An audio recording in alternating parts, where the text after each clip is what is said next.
Most disturbing true summertime horror stories. It was already dusk when I pulled into the gravel driveway.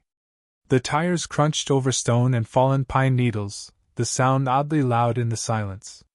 The cabin looked just as it had in the photo my father kept in his study, weather-beaten, crooked shutters, and that small front porch sagging slightly under its own weight. I sat in the car for a minute, the engine ticking as it cooled.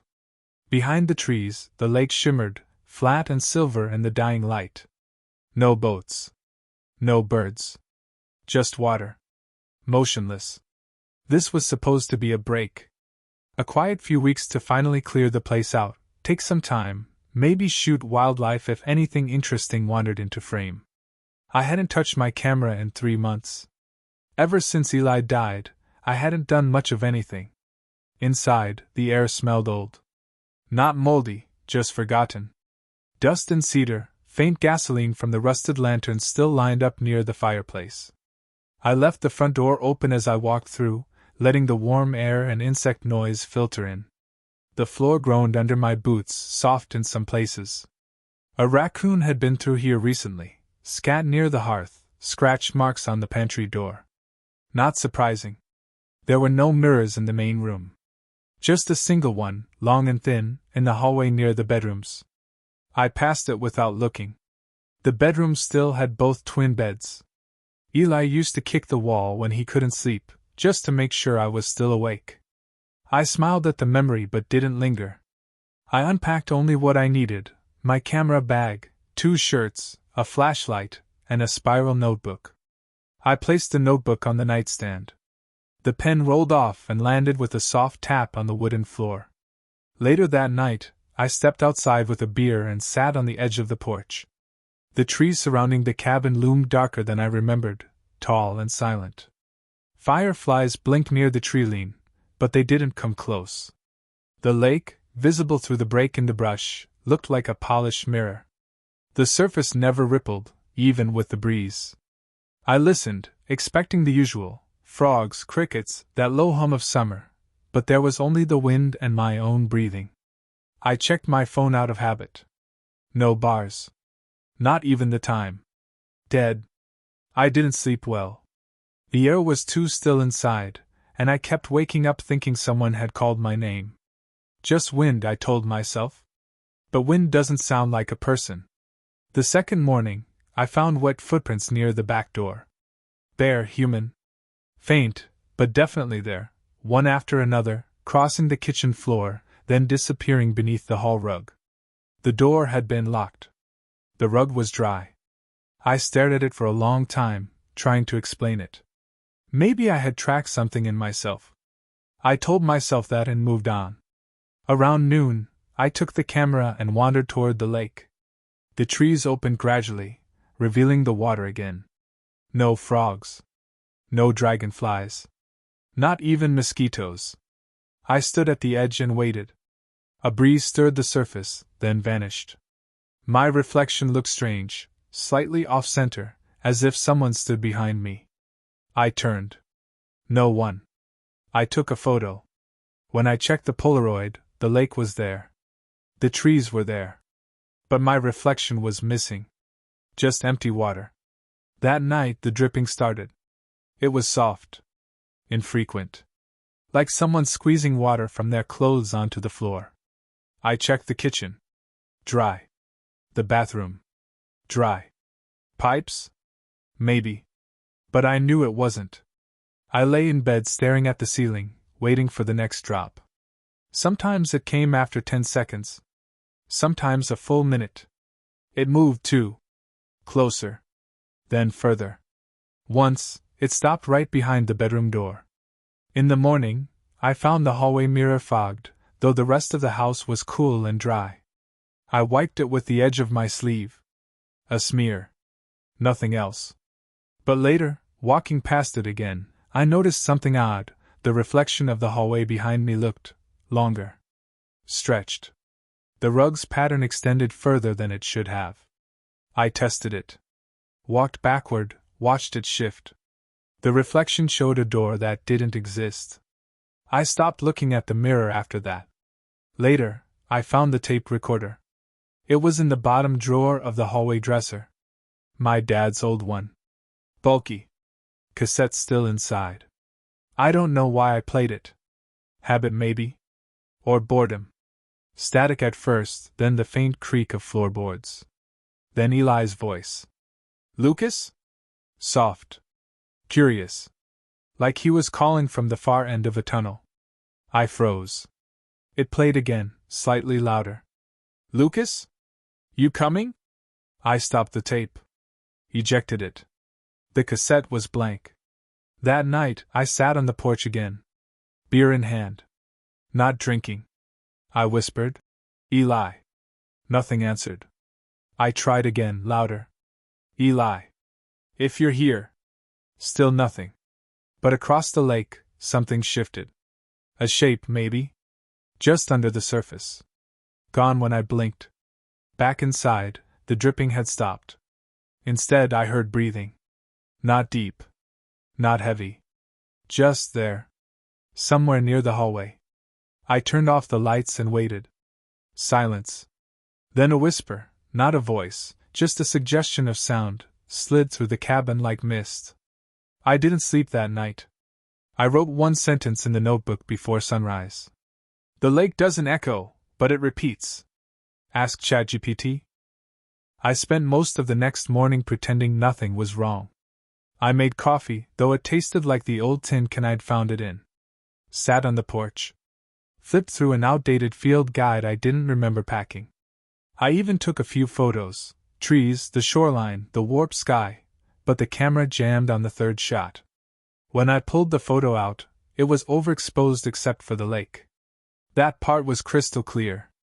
Too clear. By noon, the sun was overhead. The air buzzed with the weight of summer heat, but nothing moved. The trees didn't sway. No rustle in the undergrowth. The air had a density to it, as if walking through it required effort. I kept checking the tree lean without meaning to. Inside, the cabin had cooled. I thought about turning on the fan but didn't. The sound might have helped, but something about adding artificial noise felt wrong, like it would invite attention. Or interrupt something I wasn't supposed to disturb. I busied myself with boxes in the bedroom closet. Most of it was junk, Eli's old notebooks, some cassette tapes labeled in my father's handwriting. One box was sealed with duct tape and labeled simply, Return. I set it aside, unsure if it was a command or a label. The hallway mirror caught my eye again. This time, I didn't look away. My reflection stood where I stood, mimicked my posture exactly, but something was wrong with the light behind it. The hallway in the mirror didn't dim naturally. It felt grayer. As if someone had adjusted the contrast too high. I lifted a hand. So did it. Same speed. Same timing. But a moment after I dropped mine, the reflection remained raised, just a beat too long. Then it caught up. I covered the mirror with a towel. That night, the lake called again. I was brushing my teeth, the faucet groaning under old pipes, when I heard it, my name. Not loud. Not urgent. Just placed into the air like a stone set gently on a table. Lucas! It came from outside. Not the porch, not the woods. From the lake. I froze, toothbrush still in hand, foam dripping onto my arm. Waited. Nothing else came. Just the hush of the cabin pressing inward. I rinsed my mouth, turned off the light, and stood in the dark hallway for several minutes. Listening. It didn't call again, but I could feel it. Something waiting. Not impatient, just aware. I barely slept. The recorder was on the nightstand the next morning. I hadn't touched it since the hallway. It was rewound to the start. I pressed play. Static. Then breathing. Not mine. Not shallow. Wet. Then, you used to come when I called? I shut it off. Mid-afternoon, I walked to the dock. The path was narrow and overgrown, the branches pressing too close, too heavy for summer foliage. At the edge, the lake was the same, still, unbroken, a perfect pane of glass. I picked up a stone and tossed it. It skipped once, twice, then vanished. No splash. No rings. Just gone. I stood there for a long time. Eventually, I said his name. Quiet, like I was testing how it felt in the air. Eli. A ripple formed near the center of the lake. Not large, not sudden. Just one soft pulse, then silence again. I stared at it, unsure what I expected. When I turned to go, I noticed something caught on a low branch, fabric. Blue. Threadbare. It was from the shirt Eli had been wearing the last time we were here, years ago. I remember because it had a frayed cuff, and he'd always tug it when he was nervous. I took it back to the cabin and left it outside. I didn't want it inside. That evening the dripping returned. Not random anymore. Rhythmic. Like breathing, but slower. I lay on the bed fully clothed, eyes fixed on the ceiling. The towel had fallen from the hallway mirror. I could see it from my room. It showed the hallway perfectly, only the rug's pattern was gone. Just a dark stretch leading nowhere. I turned on the radio, trying to fill the air with something real. It whined with static. Then a voice. Not a song. A phrase. Repeated 3 times. Don't go in. Each time, the voice changed slightly. Not in tone, in age. The last time, it sounded like Eli when he was 6. I unplugged the radio. The dripping stopped immediately. In the silence, I heard something slide across the kitchen floor. Not quickly. Not accidental. Slow. Intentional. I didn't move. Not until the sky outside began to pale. In the morning, I found a photograph on the porch. It was old. Faded. It showed the dock, the lake, and 2 boys standing near the water. One of them was me. The other one wasn't Eli. I turned it over. Blank. That afternoon, I found the notebook I'd been writing in. The page from the night before was torn out. In its place, a new entry, written in a shaky version of my handwriting. You hear him because you remember. He hears you because you stayed. I didn't write that. But I didn't throw it away either. That night, I didn't turn on the lights. I left the cabin dark. And I listened. When the voice came again, low, cracked like wind through wet leaves, I answered. Not with words. Just by standing at the doorway. Just by not turning away. Ask ChatGPT. I woke to silence. Not the natural kind. Not the quiet hum of insects, or the soft rustle of branches. This was the kind of silence that has weight. You notice it the same way you notice when someone's standing behind you. The cabin felt smaller. Narrower. I had left the window cracked the night before, but the air now held no scent, no chill. Just stillness. I got dressed slowly. My shirt was damp, though it hadn't been when I folded it. The moisture had a smell, earthy, cold, like lake water filtered through silt. I didn't change it. In the kitchen, the chair by the table had been pulled out slightly. The notebook was open. Another entry waited, written in that same uneven script. It wants a witness. That morning, I walked back to the lake. The trail seemed different. The turns were tighter. The brush closer. I noticed roots I didn't remember stepping over before, even though I'd walked this path a dozen times now. When I reached the clearing, the dock was gone. The water lapped up to the edge of the grass. I stood there for a long time. Waiting. Eventually, I crouched near the water and dipped my hand in. It was warmer than I expected. Thick, almost. I pulled my hand out and dried it on my jeans, but the feeling lingered. A strange tingling, like the echo of touch that never fully fades. Behind me, a twig snapped. I turned. No one.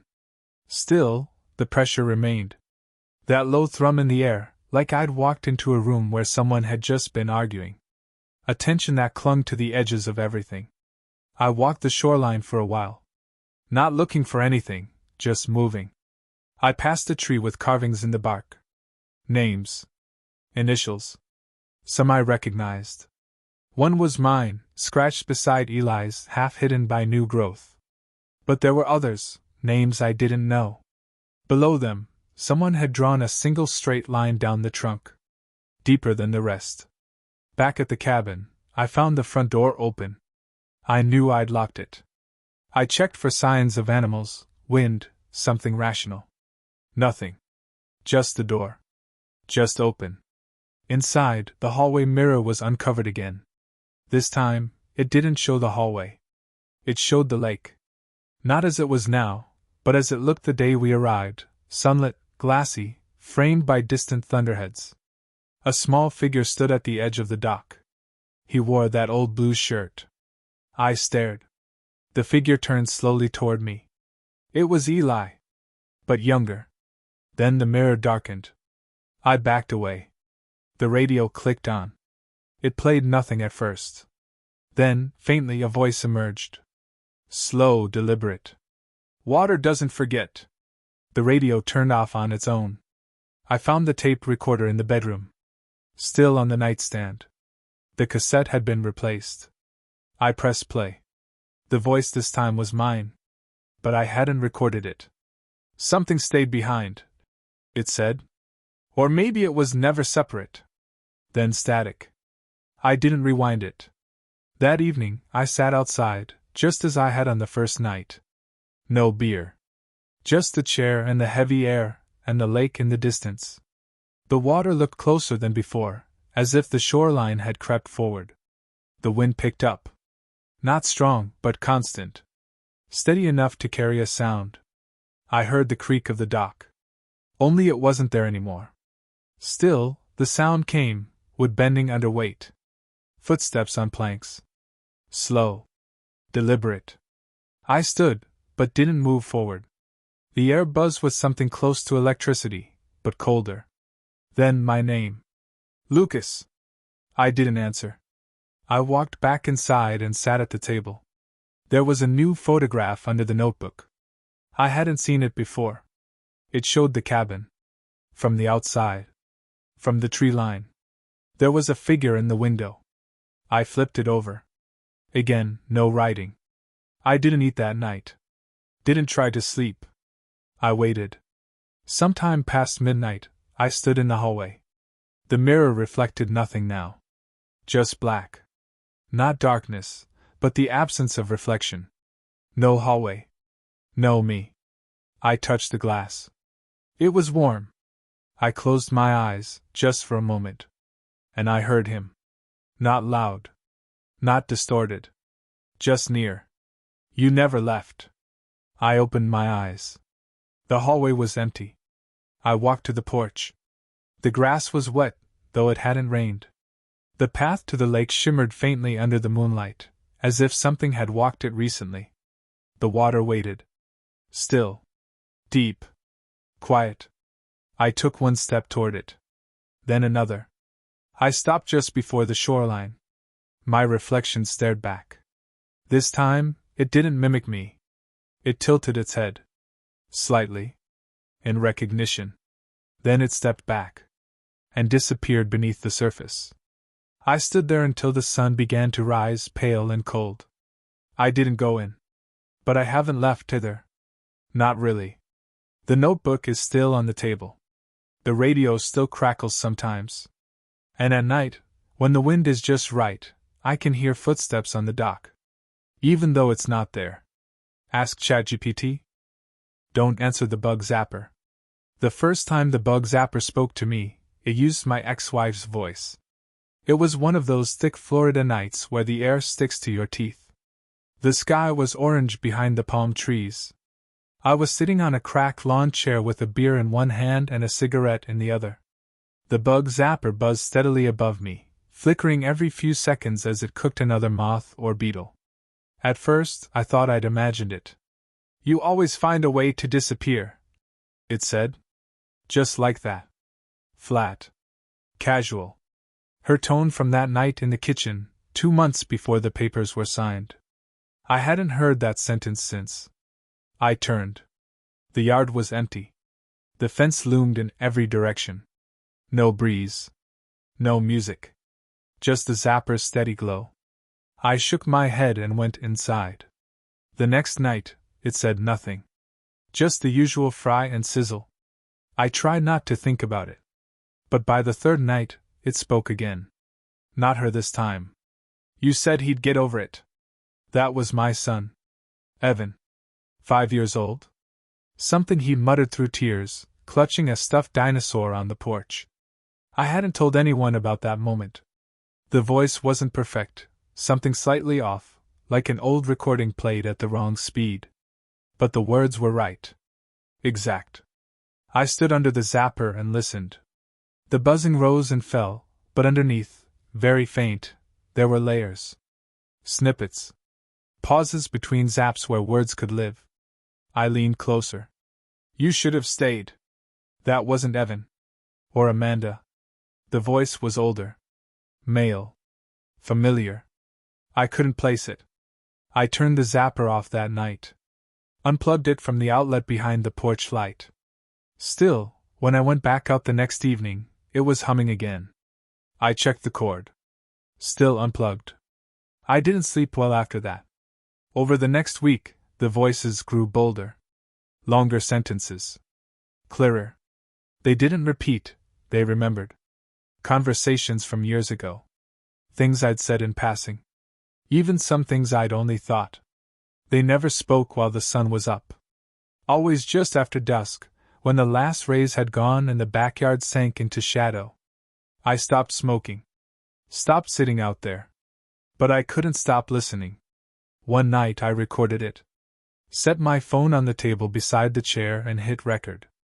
Sat inside with the windows open, lights off, ears straining. When I played the audio back the next morning, all I heard was the bug zapper. Bzzz, crack. Bzzz. No voices. No words. Just a mechanical noise. But I'd heard them. I was sure of it. I began writing them down instead. Filling pages with phrases like, "You promised you'd come back. Why did you move without him? He cried under the blanket. You didn't check." Each sentence weighed more than the last. I stopped going out entirely. But the zapper still glowed at night. I could see it through the blinds. Sometimes I thought I heard the voices even from inside. Faint. Like distant laughter in a closed house. Then, 2 nights ago, it changed. The zapper didn't speak to me. It asked me something. Just one word. Why? It was clear. Not angry. Not sad. Just curious. I stood in the kitchen with my back to the sliding door, not moving. The air inside felt colder than it should have. I wanted to turn around. Look out. But I didn't. That same night, my phone buzzed just past midnight. A voicemail from a number I didn't know. There was no message. Just 10 seconds of buzzing. And beneath it, so faint it felt imagined. You can answer now. I kept the phone turned face down on the counter all morning. Didn't delete the voicemail. Didn't listen again either. Just left it sitting there beside the coffee maker, screen black, as if ignoring it would somehow undo the sound. I didn't go near the backyard. Didn't pull back the curtains. But I could feel it, the presence of the zapper. Not just the buzz, but its attention. That's what it felt like now. Like something was watching through the glass, waiting for me to come back outside. I didn't. Instead, I left the house and wandered the aisles of a hardware store for almost an hour. Bought a new padlock I didn't need. Just being around other people, with their idle complaints and lists and cell phone chatter, it helped. It made the last few days feel smaller. When I got home, I unplugged the zapper again. Not just from the porch outlet. I found the breaker for the back circuits, and shut the whole thing off. Just to be sure. That night, I heard the buzzing anyway. Not from outside. From inside the house. It started low. A vibration, maybe, in the floor. Then it settled into a sound like humming behind drywall. I walked from room to room, listening. Pressed my ear to the hallway, the vents, the outlets. It was always just beyond reach. At 2:17 a.m., my phone lit up on its own. New voicemail. Same unknown number. I didn't press play. But it played anyway. Not out loud, from the speaker. From somewhere else. It filled the room like a draft. This time, it wasn't words. It was breathing. Slow. Wet. Almost disappointed. I turned on every light in the house. Slept on the couch with the television blaring a game show from another time zone. Still heard the buzzing under the host's voice, subtle, like someone exhaling across my eardrum. The next morning, I checked the backyard again. The zapper was on. Not only on, it had been moved. It now hung from the far end of the porch. A new hook I never installed. Same blue glow. Same soft flicker. It buzzed twice as loud as before. That afternoon, I walked the fence line. I don't know what I was looking for, footprints, maybe. Gaps in the planks? I checked every board. Nothing broken. No signs of entry. But near the back corner, just behind the mulch bed, I found something else. A burned mark in the soil. Round. About the size of a plate. Blackened and glassy, like lightning had struck there. At the center, a cluster of dead insects, beetles, flies, moths, all stacked together in a perfect spiral. Not scattered. Arranged. That was the first time I felt scared enough to call someone. I didn't know what I planned to say, but I dialed Amanda's number. She didn't answer. I didn't leave a message. Later, I found Evan's drawing in the mailbox. No envelope. Just a folded piece of construction paper. Crayon sketch. His handwriting unmistakable. It showed a stick figure beside a big square with jagged lines, probably the bug zapper. The figure had no face. Underneath, he'd written, "Daddy, don't stand too close." I hadn't seen him in weeks. He had no way of knowing. That night I caved. I went outside. The air was thick. Still. The porch light was off, but the zapper glowed blue, brighter than any bulb I owned. I sat in the chair again. Same spot as before. Didn't bring beer. Didn't bring a smoke. Just sat. The buzzing deepened as I leaned back. Not louder, closer. It felt like it was inside my teeth. Then it spoke. Not in voices this time. In memory. The night I slammed the car door and didn't look back. The moment I hesitated outside Evan's bedroom and decided not to go in. The silence in the lawyer's office when I could have said something. I didn't hear these things. I felt them. Each beat of guilt layered beneath the hum. "You left," it whispered finally. A single sentence, made of all the others. I opened my mouth to answer.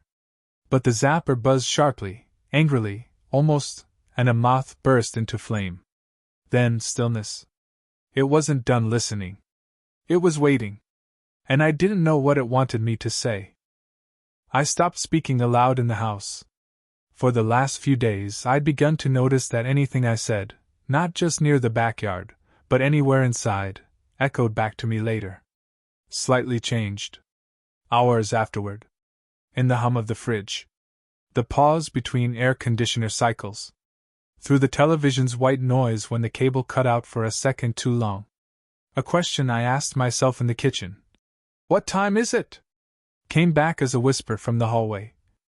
Too late. It had stopped pretending to be the bug zapper. Now it was everywhere. I barely slept. I took long drives without directions, windows down, just to fill my ears with wind and traffic. I went into convenience stores I didn't need to visit just to hear someone say, "Have a good one." That kind of thing began to feel sacred. Human. But the minute I returned to the driveway, back under that mossy roof with the sun-bleached fencing, the silence found me again. Thick. Waiting. I noticed something else. The backyard was shrinking. It sounds crazy even to write that, but the fence felt closer. I measured it.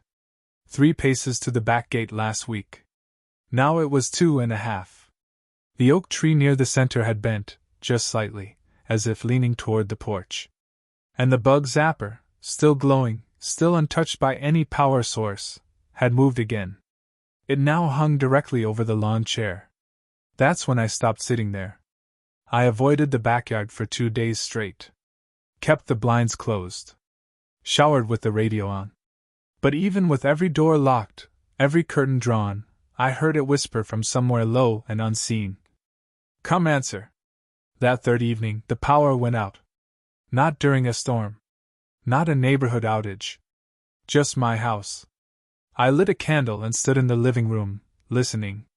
The backyard was no longer separate. I felt it inside the walls.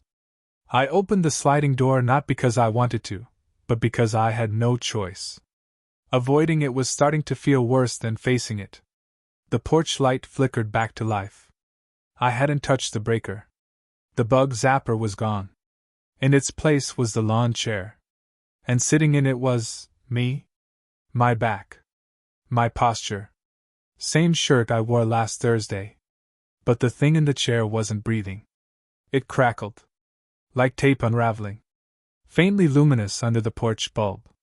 It looked solid only when I didn't look directly at it. I stepped closer. It didn't move. Then, from nowhere, the sound returned, not from the figure, not from the night. From above. The buzz of the bug zapper. It hung in midair. Not attached to anything. Just floating. Pulsing softly. Then it asked me again. Out loud this time. Right into the space between my ears. Why did you leave? My mouth went dry. I didn't answer. I don't think I could have if I tried. The figure in the chair slowly tilted its head. Not to look at me, more like it was listening. The silence deepened. I could hear every breath I wasn't taking. My heart stalled. Then the voice came again. Same tone. A little more certain. Will you do it again? That one hurt. Not because it accused me, but because it already knew the answer. I looked down. My hands were wet. Not with sweat. Not with blood. But water. Clear. Cold. Beating on my fingertips as if I'd just climbed out of something deep. I blinked, and the chair was empty. The light popped. Darkness returned. I backed inside and slid the door shut. Locked it. Twice. Now, I keep the blinds closed for good. But I still hear it sometimes. Not every night. Just the ones when I try to forget. The zapper doesn't buzz anymore. The voice doesn't ask questions. It just listens. And waits. And I think one of these nights, it won't ask anything at all. It'll just come in. And I'll let it. Because maybe I deserve to answer something. Even if no one's asking. The lifeguard shift that never ended. They said I'd only be here for a week. That was 12 days ago, and I'm still the only one locking up the pool at night. It's easy money, they told me. Just sit in the booth, turn on the floodlights, walk the fence line once or twice. Don't let any kids sneak in. No swimming allowed after dark. I didn't ask why, wasn't my place. The pay comes in cash. Slipped into an envelope by the rec director, left on the desk every few nights. The first few shifts were quiet. Bird song faded out around 8 o'clock. Crickets came in around 8:15. By 9 o'clock, it was just me and the humming lights above the pool, buzzing like tired bees. The water looked different at night. Not blue. Not green. Just deep. The pool had a strange stillness to it, like it had been drained and filled with something other than water. The surface didn't reflect the lights right. You could stare into it too long without realizing. The first odd thing I noticed was on the fourth night. A trail of wet footprints led from the edge of the pool to the lifeguard chair. One set. Barefoot. Average size. I hadn't heard a splash. No gates had creaked.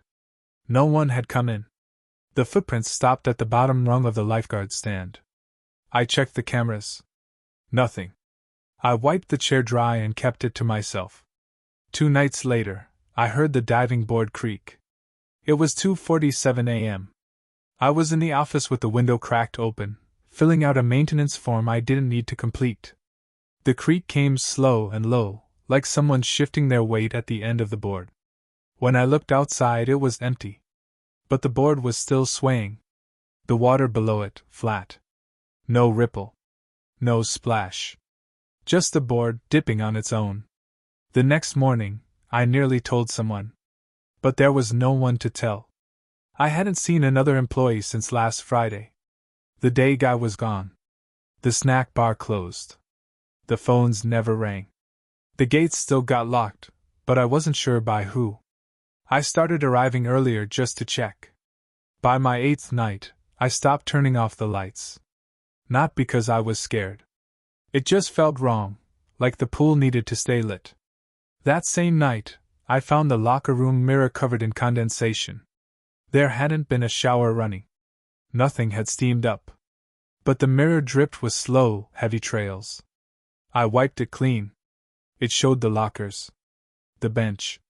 But not the window behind me. And not the pool outside. Just dark. Like the mirror refused to reflect it. That's when I started doubting the timeline. I tried to call my sister. My phone said no service. Tried the office landline. Just static. I checked the calendar pinned to the bulletin board. It said July 18th. It had said that for 3 days. I crossed it off. Wrote 19th, ink smudged weirdly. Faded before morning. The next night someone swam. Not a sound. No scream. No splash. Just a figure cutting slow, even strokes from one end of the pool to the other. I didn't open the door. I stood in the office and watched through the smudged glass. It never turned its head. It reached the wall, turned, and swam back. Over and over. Mechanical. When I finally stepped outside, the pool was empty. No trail. No towel. Nothing but the faint scent of chlorine and something metallic beneath it. I've stayed every night since. The envelope of cash still shows up. But I don't check it anymore. I've started keeping notes. A log of the things that change. Tonight, the floodlight above Lane 6 is out. It was fine yesterday. The diving board creaked again. This time, no wind. The mirror in the locker room now reflects the pool. But not me. Only the chair. And someone sitting in it. I stopped wearing my watch on the 10th night. It had begun losing time, slipping minutes here and there until it froze completely at 3:03 a.m. The second hand just ticked in place, tapping without moving forward. No matter how often I reset it, it always returned to that moment. I keep it in the locker now, door slightly open, like I'm waiting for it to start again. But it hasn't. Not since the footprints began showing up every night. They never come from the gate. Never lead away. Just start near the edge of the pool and end at the lifeguard stand. One set. Bare. Dry by morning. I mop them out of habit now. The water itself has changed. It moves even when the air is still. Not waves, shifts. I'll glance away for a moment and return to find the float line between lanes coiled loosely, as if it's been unhooked and dropped. The first time it happened, I assumed wind. The second time, I stayed and watched. The float twisted by itself, the ropes sliding through the water like something was underneath, tugging gently. Searching. I didn't go near it. Last night, the office lights didn't turn on. The switch worked fine. The bulb wasn't blown. But the light just didn't take. Like it had been swallowed. I wrote it off until I noticed the camera monitor was flickering too. Not just flickering, looping. The pool on screen pulsed in 10-second cycles. Same splash. Same ripples. Over and over. Like a memory stuck on repeat. I tried unplugging the system. The monitor kept playing. I stood behind my own image on the feed for a while. I never moved. Eventually, the figure on screen sat down. But I was still standing. That was the first time I asked out loud. How long have I really been here? No one answered. Not immediately. But later in the locker room, the mirror had words traced into the fog. Long enough to forget. I didn't wipe it away. Tonight, the smell changed. It used to be just chlorine. That sharp, acidic tang that clings to your skin no matter how many times you shower. Now there's something beneath it, wet cement and rust. It gathers in the corners of the fence line and near the drains. Especially near the latter at the deep end. That's where I've started hearing the splashes. Not big ones. Not like someone diving. Just a quiet drip, then a ripple, then nothing. They happen when I look away. Only then. The water acts like it's waiting for me not to see. Around 2:30 a.m. tonight, I passed the snack bar window. It's been shuttered for weeks. No reason for light. But the bulb above the counter was on. It swung slightly, casting a lazy shadow back and forth across the faded, closed sign. Then it clicked off as I watched. I unlocked the snack bar door. Went inside. Nothing. No signs of entry. Just the lingering scent of popcorn oil and freezer burn. But when I looked back out through the service window, the pool lights had gone dark. Every single one. I ran. By the time I reached the office, they were back on. As if they'd never gone out. The only proof was the dampness under my feet. The wet trail I left behind. But when I looked down, the prints weren't mine. They were already there. Leading to the office chair. Someone had already come this way. And sat. The final detail came just before dawn. I stepped outside one last time, making my rounds. The sun hadn't broken yet, but the horizon was beginning to pale. I glanced back at the pool. Just to check. And I saw it. The lifeguard chair was occupied. Not by me. Not a reflection. Not a shadow. Just someone. Facing the water. Sitting perfectly still. I approached slowly. Quietly. But when I got close enough to see, the chair was empty. And wet. I didn't sit down. Not this time.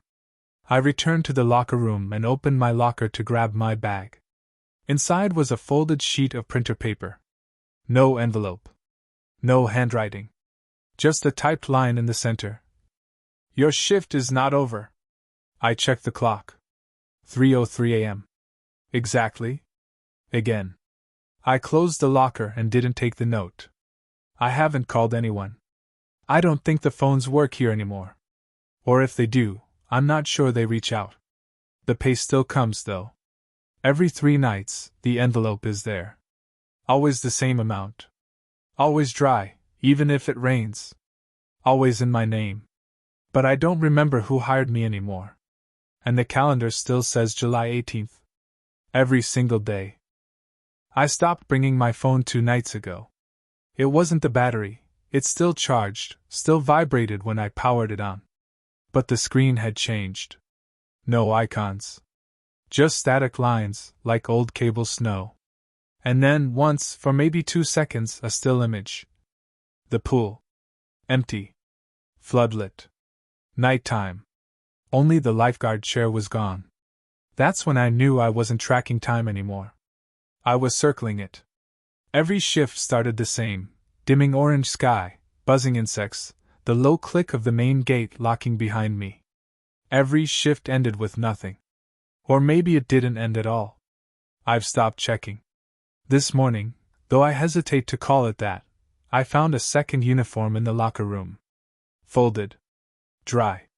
Neatly placed on the bench like someone expected to wear it. It was my size. But I'm not the one who put it there. That same day, the diving board vanished.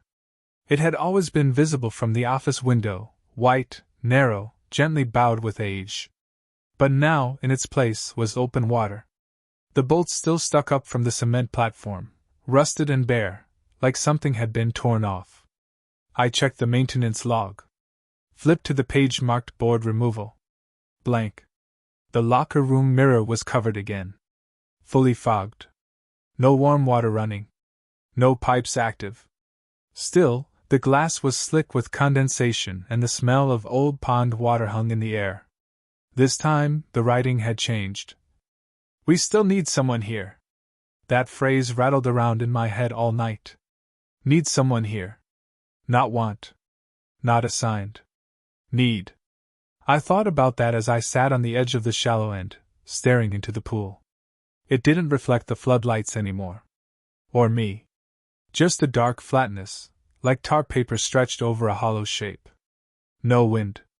No bugs. No sound. Until I heard the whistle. 3 sharp blasts. Standard emergency call. Only, no one was holding a whistle. It came from the lifeguard chair. I turned slowly. It was occupied again. The figure this time was clearly watching me.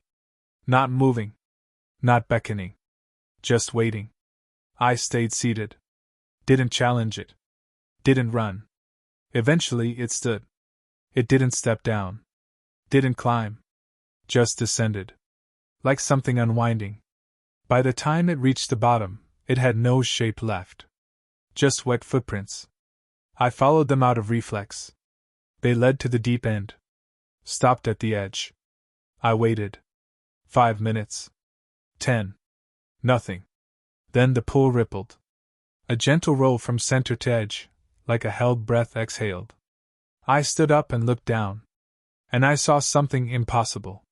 The water was inside out. Not like a whirlpool or an illusion, more like the depth had flipped. The shadows didn't fall down, they reached up. And something down there was rising. Not swimming. Not struggling. Just rising.